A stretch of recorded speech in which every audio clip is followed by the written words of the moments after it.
જિલ્લાના આંકલાવ તાલુકાની નંદનવન પ્રાથમિક શાળામાં ગામની વિવિધ જાહેર સંસ્થાઓની મુલાકાત તથા રમતોત્સવ યોજવામાં આવ્યો। તો આવો જોઈએ આ એક રિપોર્ટ। આજરોજ આણંદ જિલ્લાના આંકલાવ તાલુકાની નંદનવન પ્રાથમિક શાળામાં ગામની વિવિધ જાહેર સંસ્થાઓની મુલાકાત તથા રમત ઉત્સવ યોજવામાં આવ્યો।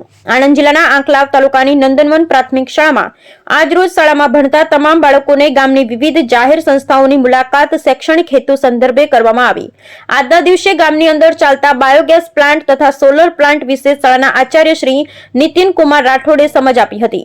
મુચકુવા ગામની ગ્રામ પંચાયતની મુલાકાતમાં પંચાયતના વિવિધ સદસ્ય અને તેમની કામગીરીની સમજ આપવામાં આવી તથા સાથે ગામની પોસ્ટ ઓફિસની મુલાકાત દ્વારા તેમાં થતા વિવિધ કાર્યોની પણ સમજ આપવામાં આવી। ત્યારબાદ ગામમાં નવનિર્માણ મહાદેવના મંદિરે દર્શન કરી ધાર્મિક સમજ પણ બાળકોને આપી। મુચકુવા ગામની દૂધ ઉત્પાદક સહકારી મંડળીની મુલાકાતમાં ડેરીના સેક્રેટરી શ્રી લાભુભાઈએ તમામ બાળકોને ડેરીની વિવિધ યોજનાઓ તથા તેની પ્રગતિ વિશે વિસ્તૃતમાં સમજ આપી। ત્યારબાદ ગામની અંદર આવેલા સરકારી દવાખાનાની પણ મુલાકાત કરવામાં આવી।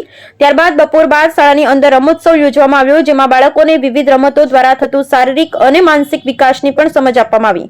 આપણા રોજિંદા જીવનમાં રમતનું કેટલું મહત્વ છે અને સાથે ખેલદિલી સાથે રમવું એ પણ બાળકોને સમજાવવામાં આવ્યું।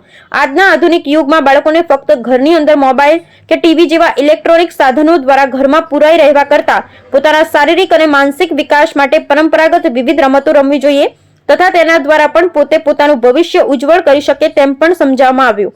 તમામ બાળકોને વિવિધ સમજ તથા સંચાલન શાળાના મદદનીશ શિક્ષક શ્રી ચંદ્રપ્રભાબેન પટેલ તથા શ્રી હર્ષદ કુમાર શર્મા દ્વારા કરવામાં આવ્યું।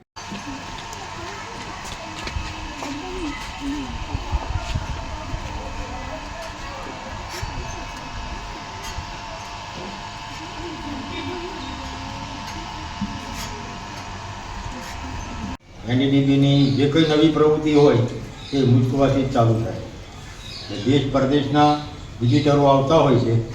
હમણાં 10 દિવસ પહેલાં જ સુઝુકી કંપનીના જાપાનથી ચેરમેન આવ્યા હતા, વાઇસ ચેરમેન આવ્યા હતા, એમની જોડે એમના એમડી હતા, 15-20 જણનો સ્ટાફ આવ્યો હતો મુલાકાત માટે।